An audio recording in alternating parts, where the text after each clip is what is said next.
Buonasera, benvenuti al TG Sicilia, le principali notizie. Ragazza colpita da proiettile a Catania, arriva una svolta nelle indagini. A sparare è stato il convivente, un ragazzo minorenne col quale occupava abusivamente l'appartamento di Nesima.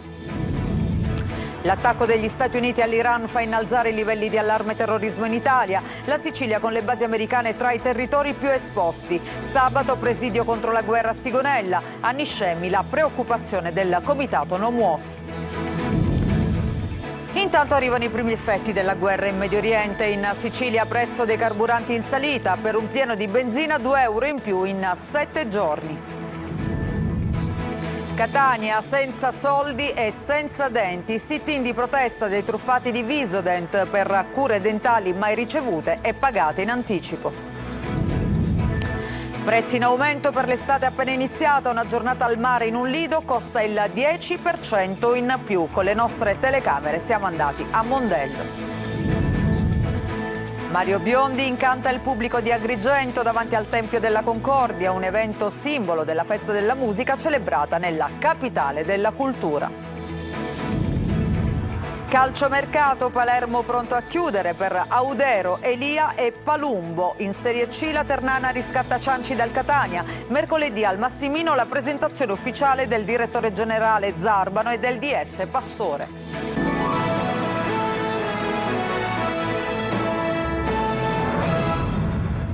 Bentrovati. In primo piano il caso della ragazza colpita ad un occhio da un proiettile a Catania, perché è arrivata una svolta nelle indagini. Secondo gli investigatori il colpevole sarebbe il fidanzato minorenne. Entrambi vivevano in una casa occupata a Nesima. Orazio Longo. Cambia la ricostruzione della prima ora, non un proiettile vagante mentre era affacciata al balcone di casa, ma un colpo esploso dal fidanzato minorenne. Secondo lo stesso racconto dei due ragazzi, quindi a danneggiare il nervo dell'occhio sinistro della giovane di 18 anni ferita a Catania nel quartiere di Nesima è stato il convivente minorenne con una pistola giocattolo modificata. A renderlo noto è la procuratrice del Tribunale dei Minori Carla Santocono. I due, diversamente dalle versioni fornite nell'immediato, avrebbero confessato che il colpo sarebbe partito accidentalmente. L'abitazione in cui è avvenuto il fatto è occupata abusivamente. Dal proiettile estratto e dai sopralluoghi effettuati alla ricerca delle tracce di sangue, i carabinieri hanno potuto ricostruire i fatti mentre continuano a cercare l'arma. Il minorenne è noto alla procura perché proveniente da un contesto socio-familiare disagiato, già affidato al servizio sociale del comune per l'attuazione di un progetto educativo nell'ambito di un procedimento civile per la decadenza della responsabilità genitoriale. La diciottenne, trasportata in ospedale, è stata sottoposta a un delicato intervento chirurgico. Le dichiarazioni dei due sono comunque al vaglio degli inquirenti. E adesso la guerra in Medio Oriente, l'attacco degli Stati Uniti all'Iran fa innalzare i livelli di allarme terrorismo in Italia. La Sicilia con le basi americane tra i territori più esposti, ma il vero pericolo è sulle rotte commerciali del Golfo Persico. L'analisi dell'ambasciatore Giuseppe Scognamiglio nell'intervista di Luca Ciliberti. L'attacco degli Stati Uniti all'Iran ha causato un effetto domino su scala mondiale, rendendo necessario un ulteriore innalzamento dei livelli d'allerta sulla sicurezza. Sono oltre 29.000 gli obiettivi sensibili sottoposti a vigilanza per possibili ripercussioni terroristiche. Sigonella, Niscemi per la presenza del MUOS, Augusta e Trapani tra questi. La Sicilia è il ponte dell'Europa nel Mediterraneo, quindi certamente è un punto strategico di grande attenzione. Mi pare davvero difficile che noi dobbiamo temere qualcosa se non di cellule così impazzite che possono girare per il mondo. L'attacco degli Stati Uniti, secondo l'ambasciatore, non è da considerarsi però un primo passo verso un conflitto mondiale. L'estensione del conflitto mi pare improbabile perché né la Russia né la Cina né altri player sembrano intenzionati a dare manforte all'Iran. L'Occidente però potrebbe pagare caro con la chiusura dello stretto di Hormuz, un crocevia per l'economia mondiale. Però, come dimostrano i fatti, la decisione già presa dal Parlamento iraniano non sta avendo un'efficacia immediata. Molti grandi mercantili, navi mercantili non stanno transitando per ragioni di cautela da quello stretto, e quindi già qualche effetto negativo lo stiamo vedendo, però è molto difficile anche per l'Iran riuscire a chiudere quello stretto dal punto di vista dell'efficacia. Non sembra avere capacità militari e organizzative che consentano questo tipo di misure. PD e Movimento 5 Stelle aderiscono al presidio contro la guerra sabato prossimo a Sigonella. Di fronte all'escalation militare degli ultimi giorni e ai bombardamenti dei siti strategici in Iran da parte degli Stati Uniti, aderiamo con convinzione all'appello per la pace per ribadire il nostro no alla guerra. A Niscemi, intanto, il comitato No MUOS ha inviato una lettera al sindaco e al consiglio comunale per esprimere forte preoccupazione rispetto al crescente rischio di coinvolgimento diretto della città negli scenari di guerra in corso. Il comitato sottolinea come la presenza delle basi statunitensi di Sigonella e Niscemi trasformi di fatto il territorio siciliano in un fronte attivo, coinvolgendo la popolazione in guerre mai dichiarate ufficialmente dal governo italiano, ma combattute nei fatti. Intanto si vedono i primi riflessi, le prime conseguenze di questa guerra. Più 2 euro in 7 giorni. Il prezzo della benzina in Sicilia torna ad aumentare e si temono nuovi rincari. Eva Spampinato. Si è accorta dell'aumento dei prezzi? Sì, ma non solo purtroppo della benzina. Sono abbastanza preoccupato. La preoccupazione da parte dei consumatori è già alle stelle. Come alle stelle stanno schizzando i prezzi dei carburanti. Per un pieno di benzina più 2 euro in 7 giorni. Secondo i dati del Ministero delle Imprese e del Made in Italy, in una sola settimana, dal 16 al 23 giugno, la benzina in modalità self-service è rincarata di 4 centesimi al litro. Dati confermati anche dal presidente della Figisc calabrese. L'Italia c'è da dire che importa poco petrolio dall'Iran, però il prezzo ovviamente viene deciso a livello mondiale. 2,36 euro al litro il costo della benzina in autostrada, 2,28 il diesel secondo il Codacons. La stangata è maggiore in alcune regioni, in particolare in Sicilia. È un suicidio questo, voluto, perché non c'è spiegazione, ma anche un cretino capirebbe che questa politica che stanno facendo questa Europa con questi servi che sono i nostri politici ci stanno distruggendo. Siamo schiavi di questo sistema. Dal governo cosa si aspetta? Riduzione di accise, venire incontro al consumatore medio. Colpa del nuovo fronte di guerra in Medio Oriente, dove stavolta gli Stati Uniti sono direttamente coinvolti. Gli occhi sono puntati sullo stretto di Hormuz, passaggio strategico da cui transita un terzo del greggio mondiale. Se il conflitto andrà avanti, ovviamente le quotazioni dei prodotti raffinati aumenteranno, di conseguenza aumenteranno il prezzo di tutti i beni che viaggiano su ruota. E i risultati adesso li vedremo per decenni. Qui ci sarà una povertà spaventosa con la violenza, perché dove c'è povertà c'è violenza, disoccupazione, disagio, droga. Infatti Catania è invivibile. Cambiamo argomento, torniamo a parlare invece dello scandalo dei referti istologici all'ASP di Trapani. Chi sono i medici coinvolti? Nella lista non compare il nome dell'ex manager Ferdinando Asaro, ma i medici di un intero reparto, a cominciare dall'ex primario di anatomia Domenico Messina. Un atto dovuto a garanzia degli stessi indagati. Laura Spanò. Per lo scandalo sui ritardi dei referti istologici all'ASP di Trapani, la Procura di Trapani ha iscritto nel registro degli indagati i medici di un intero reparto, a cominciare dall'ex primario Domenico Messina, oggi in pensione, che per 23 anni ha diretto l'unità di anatomia patologica del presidio ospedaliero di Trapani, travolto dallo scandalo. Si tratta di un atto dovuto a garanzia degli stessi indagati. Nell'elenco però non compare l'ex manager dell'ASP Ferdinando Croce. La Procura ha iscritto nel registro degli indagati, oltre a Messina, anche il dirigente facente funzione di primario Laura Miceli e i medici Giancarlo Pompei, Giovanni Spanò, Maria Paola Ternullo, Noemi La Francesca, Luisa Arvigo e Roberto Davide. Alcuni lavorano nel reparto di anatomia patologica di Castelvetrano, accorpato con quello di Trapani. Si tratta degli stessi medici che da anni denunciavano le difficoltà del reparto ben prima del collasso rappresentato dagli oltre 3.000 esami non refertati, referti il cui esito i pazienti hanno atteso per mesi invano la diagnosi. Ciò avrebbe comportato l'avvio in ritardo delle cure contro il cancro e, nel peggiore dei casi, persino il decesso dei pazienti. E naturalmente il nome dell'ex manager dell'ASP di Trapani è Ferdinando Croce, non Asero. E andiamo avanti, invece a Catania cresce la protesta dei truffati di Visodent per le cure dentali mai ricevute e pagate in anticipo con i finanziamenti. Davanti alla sede della finanziaria denunciano senza soldi e senza denti. Giusy Lazzara. Ho fatto vari interventi, l'ultimo intervento non è stato finito e devo pagare ancora 3 anni. Al 2023, che mi sono sempre sentita presa in giro. A Catania i truffati di Visodent si sono ritrovati davanti alla sede della finanziaria, alla quale devono le rate per le cure dentali mai ricevute e pagate in anticipo. Molti di noi sono anche senza denti o con cure a metà, per cui abbiamo bisogno dello stop immediato ai finanziamenti. Siamo sopra i 20.000 euro. Io chiedo solo di staccare i finanziamenti almeno qua per almeno completare i nostri lavori, perché siamo rimasti a metà proprio e senza soldi e senza denti. Chiedono di poter parlare con i responsabili, ma vengono dirottati a un ufficio stampa della sede centrale della finanziaria di Milano. Visodent prometteva cure dentali altamente professionali, ma ha chiuso all'improvviso, lasciando centinaia di persone a Catania, Trapani, Messina e Ragusa. Mia mamma ha speso appunto la bellezza di 5.200 euro e mia mamma non può mangiare, non può deglutire, ha problemi di digestione. Abbiamo fatto bonifici, abbiamo fatto il finanziamento e non per risparmiare, siamo andati da Visodent per risparmiare, ma poi all'improvviso puff, è scomparso.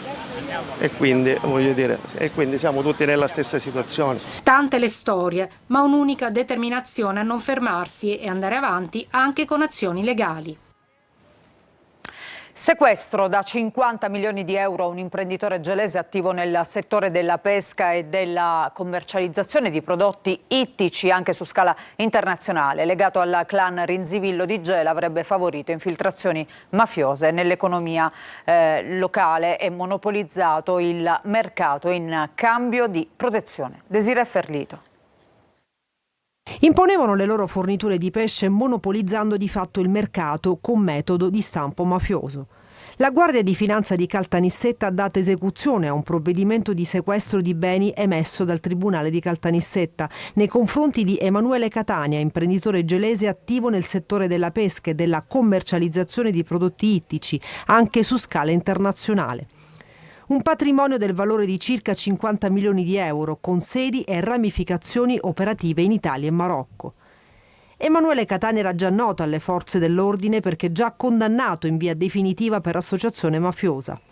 Le dichiarazioni di numerosi collaboratori di giustizia hanno descritto, sin dagli anni '80, rapporti fondati su reciproci obblighi e vantaggi illeciti tra Catania e il clan Rinzivillo di Gela. Per l'accusa l'imprenditore ha favorito l'infiltrazione della famiglia mafiosa nel tessuto economico legale di attività con le quali riciclare proventi illeciti. Dalle indagini sarebbe emerso che il settore ittico era gestito in massima parte solo da mafiosi. Il clan Rinzivillo avrebbe poi investito i proventi dell'attività illecita di traffico di stupefacenti nelle attività economiche dei fratelli Catania, che godevano di protezione grazie ai rapporti privilegiati e di natura economica legata al clan. Dal 2 luglio potrebbe partire ufficialmente l'impianto di Gela, primo dei 3 dissalatori mobili previsti in Sicilia per affrontare la crisi idrica, ma il conto è già salato. Si parla di 24 milioni di euro in soli 2 anni per una soluzione che poi alla fine è soltanto temporanea. Gerry Italia. Countdown iniziato tra il 2 e il 3 luglio, salvo imprevisti, dovrebbe accendersi il primo dei 3 dissalatori mobili previsti in Sicilia per far fronte alla siccità. Il primo test sarà proprio a Gela, dove l'impianto è già pronto, ma mentre si lavora agli ultimi collegamenti una certezza c'è già: il costo economico per le casse pubbliche sarà altissimo. 3 impianti, Gela, Porto Empedocle e Trapani, realizzati in soli 120 giorni con tecnologia di ultima generazione, producono fino a 96 litri di acqua potabile al secondo grazie al sistema di osmosi inversa e filtri avanzati, ma l'acqua dissalata si si sa non è a buon mercato, tra 1,50 euro e 1,70 euro al metro cubo, tradotto 1 milione di euro al mese, 24 milioni nel prossimo biennio. E questa è la strategia messa a punto dalla Task Force regionale contro la siccità guidata da Salvo Cocina. 2 anni di utilizzo continuativo per dare tempo ai bacini naturali, soprattutto nel versante occidentale dell'isola, di ricostituire le proprie riserve. Nel frattempo a sostenere i costi sarà interamente la regione. Dopo il biennio le spese verranno in parte scaricate sui gestori idrici, con una quota destinata inevitabilmente a ricadere sulle bollette dei cittadini. Il prezzo non potrà superare i 70 centesimi a metro cubo per i gestori, ma il resto dovrà comunque essere coperto da risorse pubbliche. Dietro al progetto un investimento da 100 milioni di euro, impianti, infrastrutture, tubazioni in mare e a terra. A gestire tutto è Siciliacque, società partecipata da Italgas Regione Siciliana, che sta completando l'integrazione dei dissalatori nella rete regionale. Una risposta d'urgenza che non basta a risolvere il problema alla radice, ma che secondo le istituzioni rappresenta un primo passo verso una maggiore resilienza idrica per l'isola. Acqua dissalata a prezzi salati, in attesa che la pioggia e la programmazione strutturale facciano il loro corso. Prezzi salati anche per i servizi di quest'estate che è appena iniziata, oltre il 10% in più se si vuole passare una giornata al mare in uno stabilimento balneare. Allora molte famiglie provano a trovare delle soluzioni alternative. Noi siamo stati con le nostre telecamere a Mondello. Marco Gulla.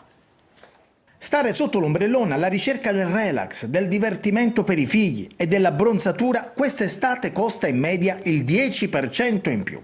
In un giorno festivo di bassa stagione la spesa media in uno stabilimento balneare per la famiglia tipo 2 adulti e un under 12 o per una coppia di persone è di quasi 30 euro.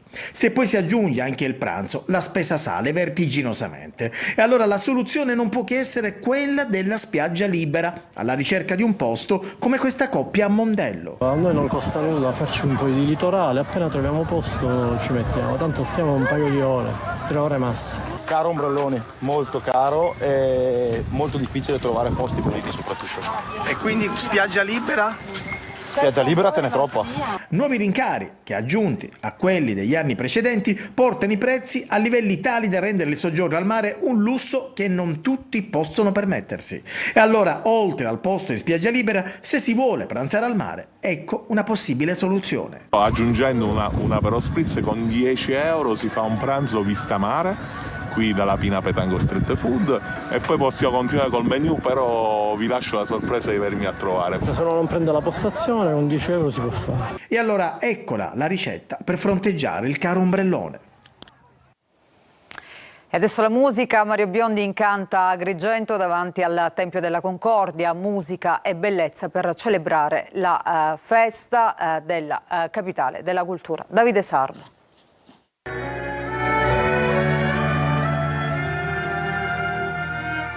Quando la musica incontra la bellezza eterna, nasce qualcosa che va oltre lo spettacolo, nasce emozione pura. Nel cuore della Valle dei Templi, davanti al maestoso Tempio della Concordia, la voce calda e inconfondibile di Mario Biondi ha acceso l'anima della festa della musica. What's it all about? How is it just for the moment we're Un concerto intenso, elegante, impreziosito dall'Orchestra Sinfonica Jazz e Pop del Conservatorio Toscanini di Ribera.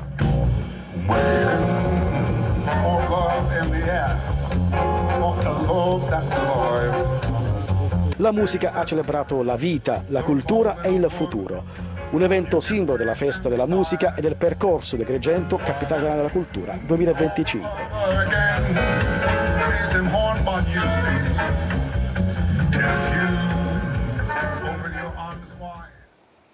Facciamo una breve pausa, ritorniamo tra poco con la nostra pagina dedicata al calciomercato con il Palermo che è già attivo. Tutte le notizie tra pochissimo, dopo questa breve pausa.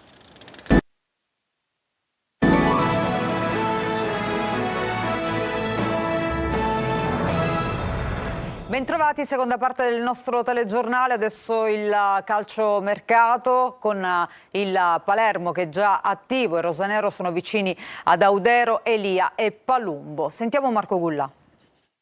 Palermo accelera sul mercato in vista del ritiro di metà luglio in Valle d'Aosta con l'obiettivo di fornire al tecnico Pippo Inzaghi una base solida da cui partire. Il nome in cima alla lista resta quello di Emi Laudero, portiere che ha espresso il desiderio di ritornare in rosanero dopo l'esperienza della stagione scorsa. Tuttavia lo scoglio principale resta l'ingaggio da 1,5 milioni di euro a stagione. La dirigenza studia una formula che prevede il prestito oneroso dal Como con diritto di riscatto e stipendio spalmato, ma la trattativa resta complessa anche per la necessità di un accordo con il Como, proprietario ovviamente del cartellino. Molto avanzata anche la trattativa per Palumbo del Modena. Il Palermo ha messo sul piatto un'offerta da 2 milioni di euro complessivi con possibile contropartita tecnica. I canarini hanno chiesto il giovane De Planche, ma il club rosanero non intende perdere il controllo sul cartellino del portiere che ha fatto molto bene con l'Under 21 azzurra. Vicino anche Salvatore Elia, l'esterno attualmente in forza allo Spezia, ha ancora un anno di contratto, ma il ritorno al Palermo si potrebbe concretizzare per una cifra intorno al 1,5 milioni.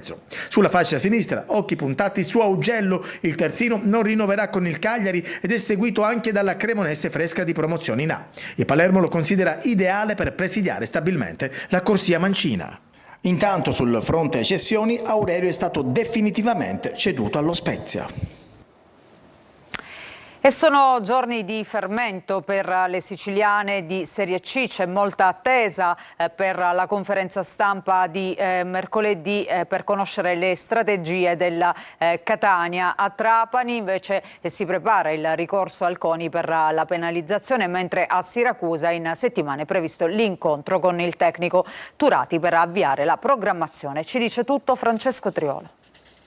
L'attenzione è tutta rivolta a mercoledì mattina. Tra meno di 48 ore il Catania non solo presenterà ufficialmente il nuovo direttore generale Alessandro Zarbano e il nuovo direttore sportivo Ivano Pastore, ma svelerà anche il programma per la prossima stagione. Infatti, al di là di conoscere i due volti nuovi dell'organigramma societario, sarà importante il contenuto che riempirà la conferenza stampa. Programmi, budget da spendere sul mercato, possibilità di vendere gli esuberi e interventi per rafforzare la squadra. La vicenda Torre del Grifo, tra asta al rialzo ed eventualmente tempi per rimettere in funzione la struttura, e sarà insomma l'occasione per tracciare una linea e delineare il futuro, che passa anche dalle eventuali conferme. Il club rossazzurro ha presentato un'offerta ad Inglese per il rinnovo del contratto in scadenza a fine mese. Mercoledì intanto scadrà anche la finestra per esercitare il diritto di riscatto per i prestiti che prevedevano l'opzione. Il Catania deve decidere su Del Fabbro e De Paoli, entrambi destinati ai saluti. Si va verso il ritorno di Castellini dal Pisa, Teio dalla Salernitana ed Andrea dal Cerignola. Pietro Cianci invece resterà alla Ternana. La società umbra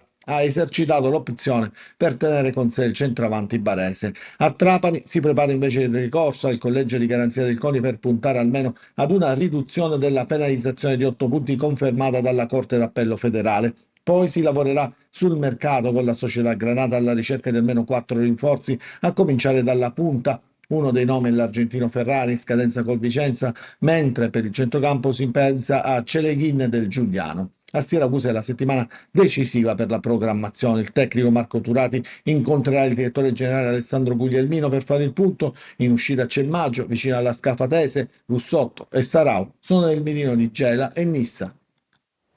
Un'altra breve pausa, ritorniamo tra poco con gli ultimi aggiornamenti.